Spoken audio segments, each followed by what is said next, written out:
What's going on, y'all? Before we get started, I want to say check out Law and Crime with Jesse Weber. They're the ones who are supplying the story. And this is kind of going to be similar to what I did before. And let's get into it. I'm really sorry that all of this happened. I feel horrible that the mother and their family has been affected so horribly by this. A former youth counselor is going to prison for sexually abusing a 13-year-old boy. The teen's heartbroken mother is now speaking out after Peyton shot. Listen, I don't know what's with these people in the age 13 and why they keep picking. I mean, to do it is bad enough, but why do you keep picking children that are that young? That young. That's very predatory in the sense like they don't even know what they're doing half of the time. Like 13 years old, you're not developed in any kind of way to really be doing much. But let's continue. Shires apologized in court. We're going to break down what both women had to say with former sex crimes prosecutor Serena Townsend. Welcome to I hope she didn't get pregnant with the baby. Law and Crime. I'm Jesse Weber. Maybe that's a maternity picture or something. I don't know. 24-year-old Peyton Shires is headed to prison for possibly the next several years and will be required to register as a sex offender. The now disgraced social worker who was supposed to be helping a 13-year-old boy was actually grooming and sexually assaulting him instead. Shires entered a guilty plea in May to multiple counts of unlawful sexual conduct with a minor, as well as intimidation of a victim or witness and inducing panic. Prosecutors actually dropped an intimidation and discharge of a firearm charge as part of this plea agreement. That was when Shires allegedly went over to the boy's house and threatened to kill the boy's mother. We'll get into that in a second. Man, hold on. Wait a minute. So this is about to turn into a murder case. Hold on. Wait a minute. Like, all right. So let me get this straight. You do the initial crime or whatever the case might be, and you think, okay, molesting a kid is excuse me, bad enough. But you then on top of it add threatening the parent to unalive the parent, and you have a weapon on you. That is insanity. I don't know what this world's coming to, what people are thinking before they leave the house. This ain't it though. Second. But last week, Shires was sentenced to more than 4 years in prison, has to register as a sex offender every 6 months for the next 25 years. I want to talk about this case, and I want to bring in right now former sex crimes prosecutor Serena Townsend. Serena, good to see you. Thanks very much for coming back in person here on Sidebar. What's your reaction to this sentence, this plea deal? Because she could have gotten a lot more prison time. She absolutely could have gotten a lot more prison time. I think the sentence is low for what she's accused of doing. The fact that the prosecution was willing to drop the charge regarding the firearm is a really big deal, because it's one thing to have committed a crime, a horrific crime at that, and it's another thing to then go to a potential witness's home and threaten that person. It's bad enough to do that with a gun anyway, but when that person is a witness to something that you've done bad before, it just makes things way worse. Wouldn't you agree that I think in these kinds of cases, the goal of the prosecution is maybe not to take this to trial, because you're then dealing with the testimony of a young victim, and they're going to try to avoid that at all costs. So if they can get her locked behind bars for years to come, not necessarily that. All right, so real quick, y'all. I ended up catching the sentence. The sentence was 4 years. My bad, I wasn't listening the first time. But 4 years is absolutely absurd for all of the crimes that they're saying that she committed. But hold on, there's more to it. Let's get into it. I'm really sorry that all of this happened. I feel horrible that the mother and their family has been affected so horribly by this and by my actions. I was not thinking rationally at the time that I showed up to the mother's house. I was extremely suicidal. I never had intentions to harm anybody but myself, and I'm just thankful that she took the right steps to call the police, and she saved my life that day. And also, I just feel horrible for the mistakes that I made in the social worker-client relationship.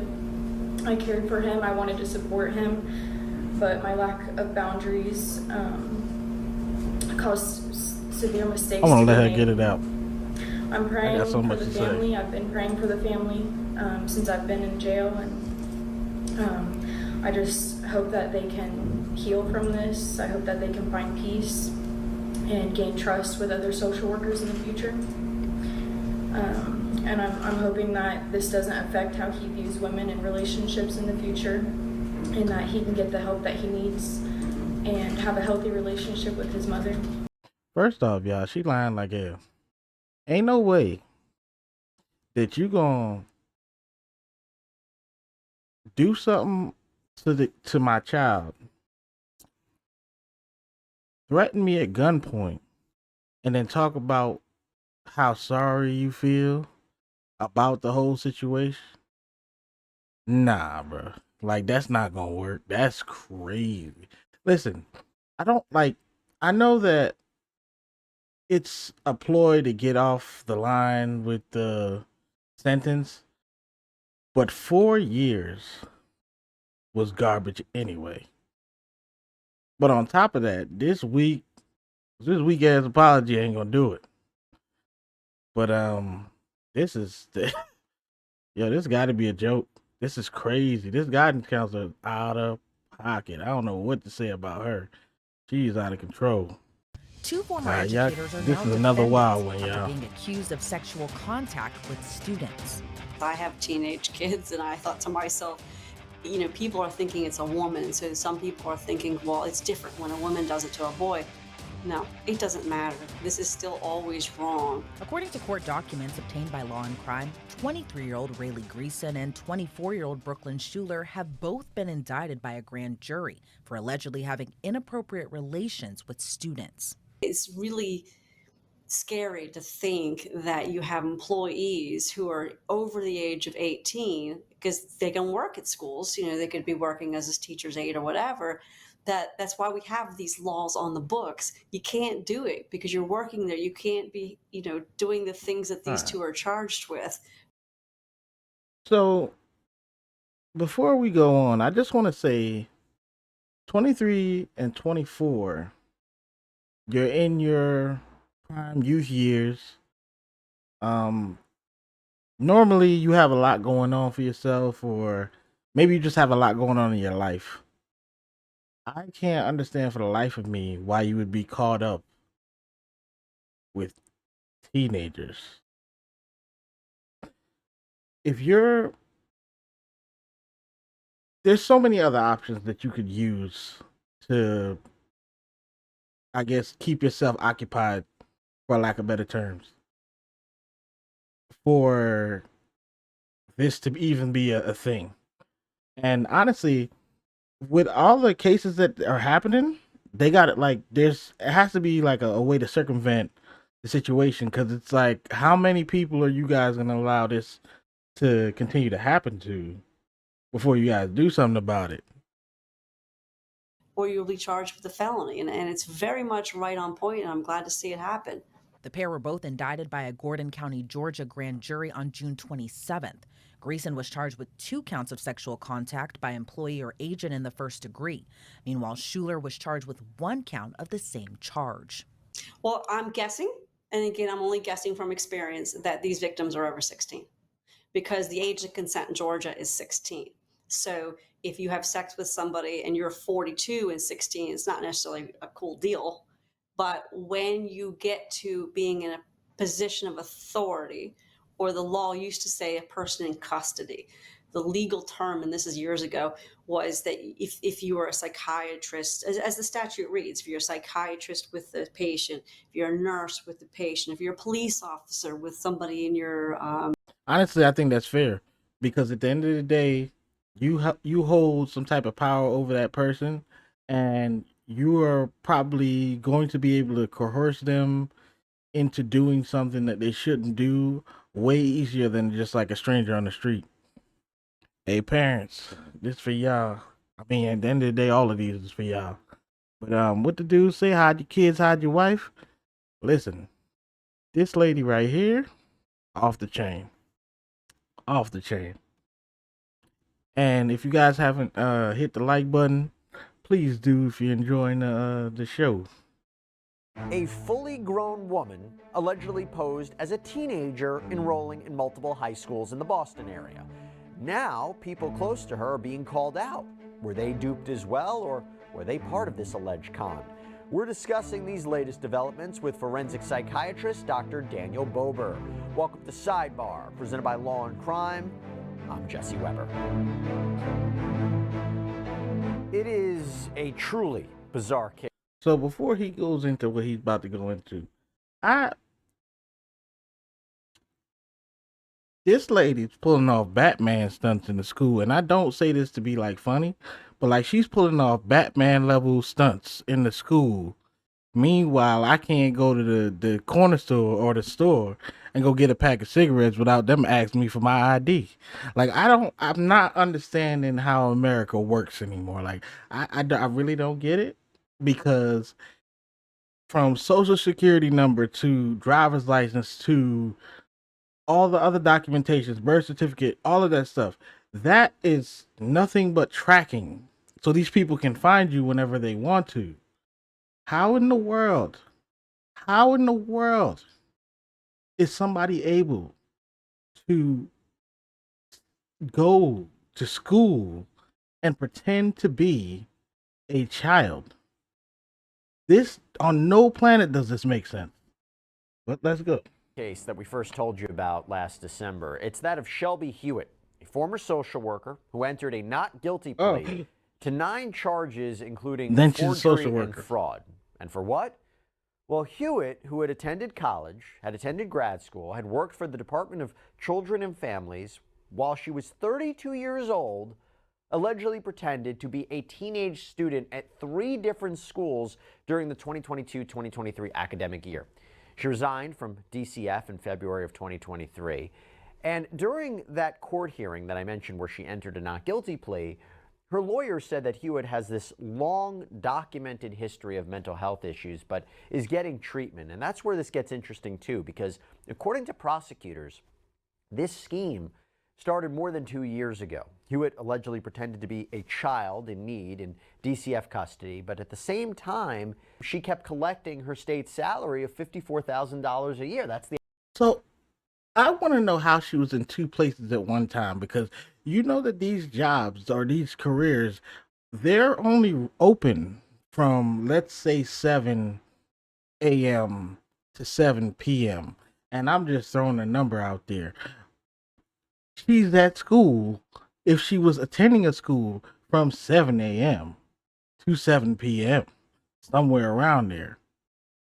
Now, not only that, but if you're attending these schools, you know how many people you have to dupe to get this off? Do you understand? Like, do you understand how many cops she had to pass? How many other adults she had to pass that she wasn't on nobody's radar for being an adult? Like, nobody, she didn't do nothing that seemed adult-like. She didn't, I don't know, they didn't catch her smoking a cigarette or something? I don't know, man. I don't mean to make a joke, but it's just insane. The allegation. Now there's an update in this about who might have known what she was up to, who might have been helping her, whether inadvertently or knew what was going on. I'll get into that in a second, but I want to bring on now Dr. Daniel Bober. He's back with us to discuss this case. Dr. Bober, you first spoke with us when Hewitt was charged last year. If you can once again give your take she for was the charged viewers last year and and the she's listeners, still out? what you think is happening here with Ms. Hewitt. Well, it's definitely one of the more bizarre cases I've read about. It seems like Hewitt really engaged in a very intricate and organized scheme. So despite the fact that she may or may not have mental health problems, I mean, it seems like she really went through a lot of details to get this right. It was mastermind level not enough stuff. details, because in the end that she was, in the end she was caught. But, it's a very disturbing case, obviously, of not only just identity theft and fraud, but the fact that all these students that she came into contact with, may have been traumatized by her actions. So it's, it's very Yeah, concerning, obviously. I want to get to that in a minute. I know I'm pausing a lot, but let me say this. We also have to find out what is the motive to this whole situation, because why in the world would an adult want to infiltrate a school like a spy? Like, what would be the purpose of you doing that? And I hope they'll get to it, but I don't know. We'll see. Because there's that second part of this. But let's get to this new information, because we now have new information that has come to light, and it concerns some of the people that were allegedly victimized by Hewitt's con. There's this woman and her partner who apparently took her in as a foster parent.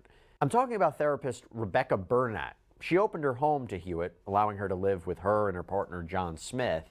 And before we get even further, Dr. Bober, just tell us, I'm assuming it's frowned upon and must be an ethical violation for a therapist to take in a patient and live with them? Yes, this is what we would call a boundary violation, where someone is acting outside the nature of the therapeutic relationship. Now, whether that relationship was something that was sexual or exploitative, we don't know. Now, the couple are claiming that they had no idea who she was. I don't want this video to run too long, but once again, fooling adults. There's not enough words to describe what's going on here. They're claiming she has mental health issues, but she's doing like mastermind level schemes. This, like, the only thing that I could think of that would make you want to live with somebody and be quote unquote adopted. Do you know how much paperwork goes in? Never mind. If you guys enjoyed the show, please like, comment, share, subscribe, hit the notification bell so you guys can know whenever I upload. And also join the Discord. And if you guys feel like I earned it, please give me a sub. I will see you guys later.